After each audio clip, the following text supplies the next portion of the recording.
Hello दोस्तों, देसी knowledge में आप सभी का स्वागत है। मैं प्रदीप आप सबका स्वागत करता हूं। अब आज मैथ का हमने सबसे महत्वपूर्ण टॉपिक जो कभी समझ में ही नहीं आया कुछ लोगों को, तो क्योंकि मुझे तो सच में जब भी मुझे पढ़ाया गया टॉपिक मुझे समझ में ही नहीं आया, लेकिन ऐसा नहीं है। आपको इस प्रकार से पढ़ाऊंगा मैं कि आप कभी भूल ही नहीं पाएंगे। सपने में भी आपको ये याद आएगा भाई, किसमें? सपने में। ट्रस्ट मी, ध्यान करना। तो फिर अब हम महत्वपूर्ण टॉपिक लेके चल रहे हैं क्षेत्रमिति, और इस इंग्लिश में कहते हैं मेंसुरेशन। और मेंसुरेशन दो टाइप में होता है, एक 2D एक 3D। तो ये 2D और 3D का मतलब क्या है?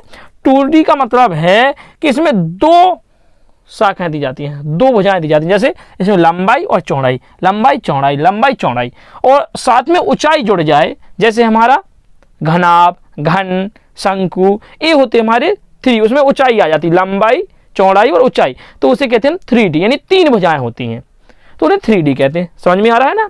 तो पहले पढ़ रहे हैं हम 2D, और आज हम समझेंगे इनके मात्र चित्र। कल से इनके सवाल देखेंगे कि इनमें क्या क्या निकाला जाता है। हमेशा आप ध्यान करना, इनमें 3 सवाल ही बनते हैं, 3 प्रकार के। कैसे कैसे? सबसे पहले तो इसका पूरा क्षेत्रफल पूछ लेंगे। मान लो कोई खेत है, उसमें कितनी जमीन है, यहाँ पे कोई आप प्लॉट खरीद रहे हैं, या आप कोई वो गांव में कहते हैं ना बकरी खरीद रहे हैं, सॉरी बुंदेली में बोलते हैं इसे, तो हमें कह सकते हैं मकान के लिए जगह खरीद रहे हैं, तो वह भी इसी के हिसाब से नापी जाती है। इन आकृतियों में से वह किसी भी प्रकार की जमीन हो सकती है।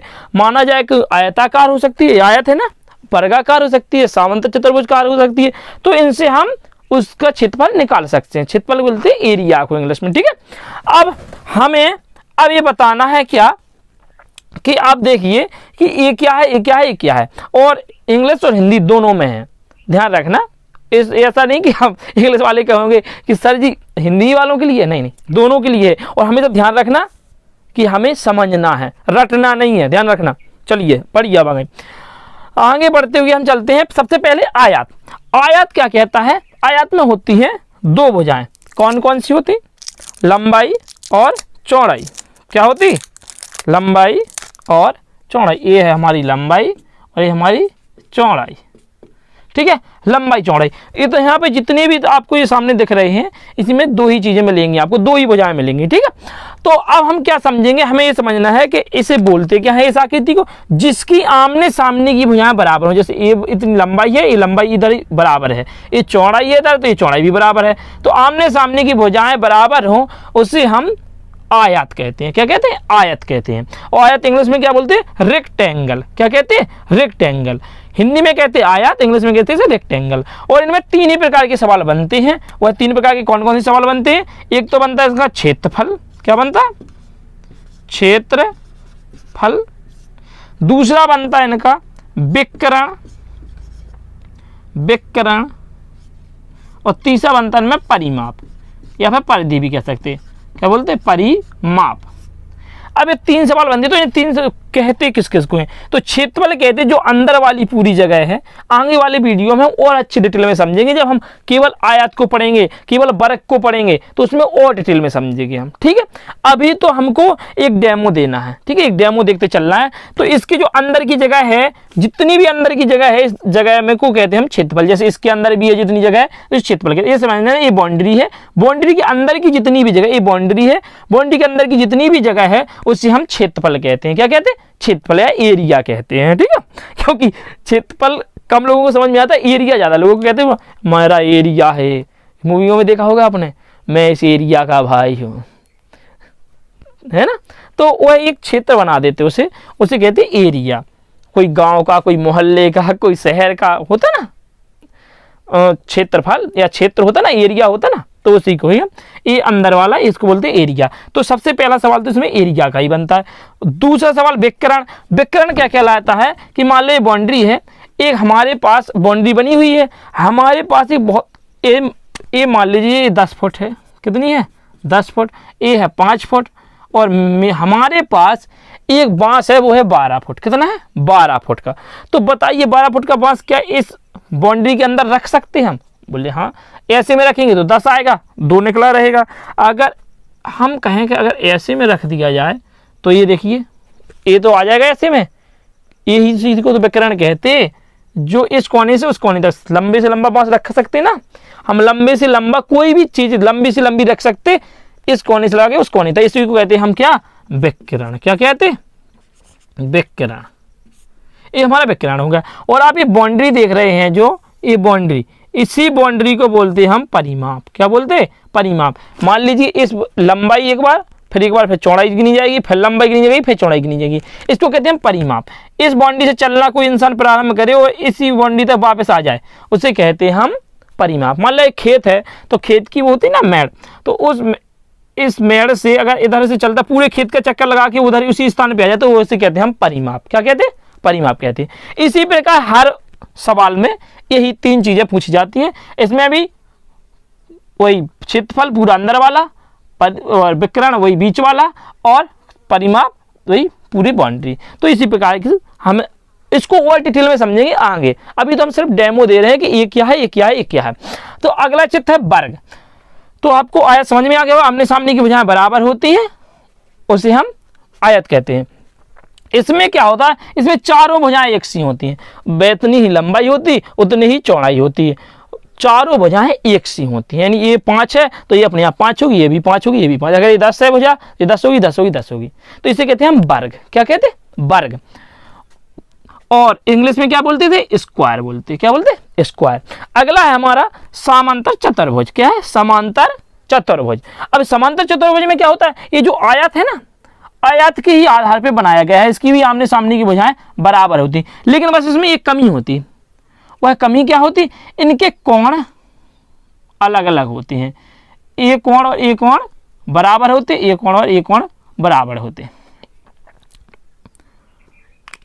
आप ये देख लीजिए कि इनके जो ये समांतर चतुर्भुज है, समांतर चतुर्भुज में आमने सामने की भुजाएं बराबर होती हैं और आमने सामने के कोण भी बराबर होते हैं, परंतु 90 डिग्री के नहीं होते। क्योंकि देखिए आप, इसमें तो इधर 90 का बनेगा ये कोण देखो 90 का बन रहा है, ये भी 90 का बन रहा है, ये भी 90 का बन रहा है, ये भी 90 का बन रहा है, लेकिन इनमें आमने सामने की कोण बराबर होते हैं और आमने सामने की भुजाएं बराबर होती हैं। ठीक है, लेकिन 90 डिग्री के नहीं होता। 90 डिग्री का कोण कितना होता, हाँ हमने कोण नहीं बताया आपको। देखिए कोण क्या है, ये होता है कोण, इंग्लिश में बोलते थे एंगल। और कोण निकाल, ये सीधा बन गया तो 90 डिग्री का है। आगे चल के हम एक क्लास कोण की ही रखेंगे जिसमें हम एंगल समझेंगे। ठीक है, तो आप अभी ये समझिए, आमने सामने की भुजाएं बराबर और ये दोनों आमने सामने के कोण बराबर, लेकिन 90 डिग्री के नहीं होंगे। अगला है, इसे इंग्लिश में क्या कहते हैं, समांतर चतुर्भुज को कहते हैं पैरेललोग्राफ। क्या कहते हैं, पैरेललोग्राफ। पैरेललोग्राफ, जल्दी जल्दी बोला, पैरेललोग्राफ। ठीक है, अगला है समचतुर्भुज। अब उसी प्रकार समचतुर्भुज में भी देखोगे लंबाई चौड़ाई, अब समचतुर्भुज में क्या होता, ए बनता हमारा वर्ग से, तो इसकी चारों भुजाएं तो बराबर होती हैं, चारों भुजाएं समान होती हैं, लेकिन आमने सामने के कोण बराबर होते हैं। जैसे ये कोण अगर अपना 90 का है तो वो भी 90 का, लेकिन इसमें भी 90 की नहीं होती क्योंकि तिरछा की झुका हुआ है, तो इसमें भी कोण 90 के नहीं होते हैं।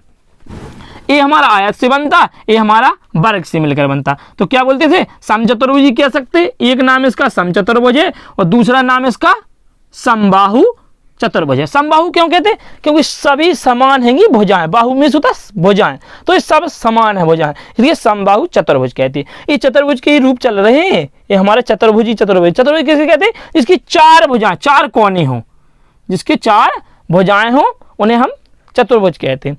और अगला चतुर्भुज है, तो इसे समचतुर्भुज को इंग्लिश में कहते हैं रोम्बस। क्या कहते हैं, रोम्बस कहते हैं। ये हमारा रोम्बस हो गया। रोम्बस के बाद आया हमारा समलंब।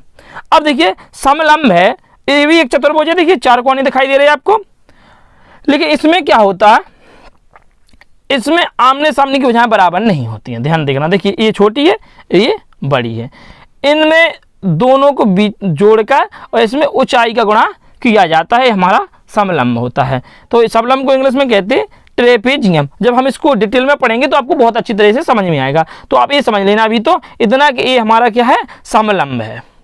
ठीक है, समलंब। समलंब को इंग्लिश में कहते हैं ट्रेपेजियम। ठीक है, ट्रेपेजियम। अगला आया हमारा 3 भुजाओं वाला। देखिए अब 3 भुजाओं वाले को क्या कहते हैं, ट्रेंगल, त्रिभुज कहते हैं ना, जिसकी 3 भुजाएं हैं उसे कहते हैं हम त्रिभुज। और त्रिभुज इसे क्या कहते हैं, इंग्लिश में बोलते हैं ट्रायंगल। और इसके चारों कोणों का मान होता है 180 180 और चतुर्भुज के चारों कोणों का मान होता है 360। ध्यान रखना आप हमेशा, चतुर्भुज के चारों कोणों का मान होता है 360 और त्रिभुज के तीनों कोणों का मान होता है 180। ठीक, अब हमारा ये हो गया त्रिभुज। अब त्रिभुज के बाद आ गया समबाहु त्रिभुज। समबाहु त्रिभुज की इक्वालिटी एक समद्विबाहु त्रिभुज होता, तो वह हम आगे पढ़ेंगे त्रिभुज की इक्वालिटी, लेकिन यहाँ पे इसकी जरूरी है इसलिए हमने इसको बता दिया। समबाहु त्रिभुज मतलब इसकी सभी भुजाएं क्या है, समबाहु यानी समान है, जिसकी बाहु यानी भुजाएं। भुजाएं क्या कहते हैं, ये लाइन है जो ये समान है उन्हें कहते हैं समबाहु त्रिभुज। इंग्लिश में बोलते हैं इक्विलेटरल ट्रायंगल। और उसके बाद आया हमारा ये, इसे बोलते हैं हम व्रत। क्या बोलते हैं, व्रत हिंदी में क्या बोलते, हिंदी में बोलते हैं व्रत, इंग्लिश में बोलते हैं हम सर्कल। और इसका सर्कल का भी पूरा का कोण कहा जाए तो कितना होता है, 360 होता है। कितना होता है, 360 होता है। अब कोण भी ध्यान रखते हैं ना, हम अगली क्लास में कोणों की क्लास रखेंगे जिसमें कोण ही कोण बताएंगे आपको कि किस प्रकार से कोण बनाते हैं, कौन कौन से कोण होते हैं।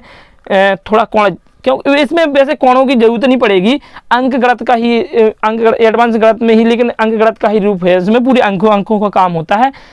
जितने भी रहते हैं इसमें अंक और संख्याएं रहती हैं, इसलिए हमने कोण जरूरी नहीं समझा पहले।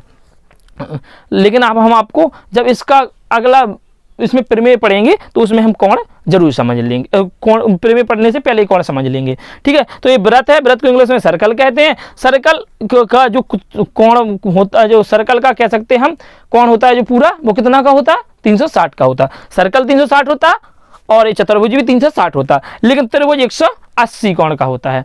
ठीक है, अब हमें आशा है कि आप लोग क्या कीजिए, इनको पहले समझ लीजिए, चित्त बनाइए, वीडियो को रोककर आप चित्त बनाइए और चित्त बनाने के बाद इनके नाम याद रख लीजिए। और फिर अगली जो क्लास होगी हमारी, उसमें हम क्या समझेंगे कि क्षेत्रफल किसे कहते, विकर्ण किसे कहते, परिमाप किसे कहते, कैसे निकालते हैं इनका क्षेत्रफल परिमाप, और इन सवालों की जरूरत क्यों पड़ती है हमें पढ़ने के लिए।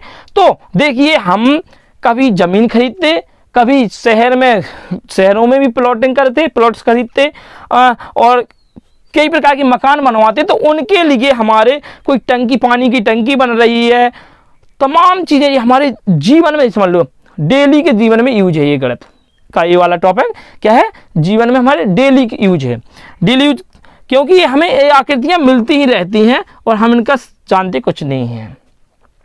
हमें कोई टंकी, पानी की टंकी है, मान लो छत पर रखी है, इतने लोग उसका पानी यूज कर रहे हैं, तो कितना बचेगा पानी है। और उसके बाद इस प्रकार की ज़मीन है या फिर इस प्रकार की ज़मीन है, वर्गाकार है, आयताकार है, समचतुराकार है, त्रिभुजाकार है, समलंकार है, कौन किसी भी प्रकार की हो सकती है। तो आपको क्या है, अब आपका होमवर्क क्या है कि इन्हें अपनी कॉपी पर चित्र बना कर सीखना है। जब तक आप अपने आप से चित्र नहीं बनाने लगोगे जिस प्रकार से मैंने बनाए, तब तक आप इनके चित्र बनाते ही रहोगे। और इंग्लिश टू हिंदी दोनों सीखिए, क्योंकि आप क्या कहते हैं, हिंदी के पीछे भागते थे, हिंदी ज़्यादा पढ़ते, तो आपको इसलिए हिंदी ज़्यादा आती। तो क्या है कि हर शब्द का इंग्लिश नाम सीखते चलो, इसलिए आपकी इंग्लिश भी अच्छी होगी, इंग्लिश भी आपकी इम्प्रूव होगी। तो हमें हिंदी के साथ साथ इंग्लिश भी सीखना है, और इन चित्रों को आप पढ़िए, समझिए, आगे हम इनके सवाल करेंगे। ठीक है, तो मेरी एक बात हमेशा ध्यान करना, आप तो सिंह हो, आप सिंहासन की चिंता मत कीजिए, आप तो सिंह हो, सिंहासन की चिंता मत कीजिए, आप जहां भी बैठ जाओगे वहां सिंहासन अपने आप लग जाएगा। तो ध्यान रखना, सिंह की तरह रहो, सिंह की तरह जियो, और कभी भी किसी चीज़ से हार मत मानो। तो ये आशा करता हूं कि आप सबको ये समझ में आ गया हो। आई होप अब मस्त रहिए, स्वस्थ रहिए, अपने घर पर रहिए, और साथ ही साथ में कोरोना गाइडलाइंस का ध्यान रखते रहिए। 2 गज की दूरी माँ से जरूरी। जय हिंद, जय भारत। भाइयों बहनों, देश वाले स्वागत है। देवियों सज्जनों, देसी माला में स्वागत है।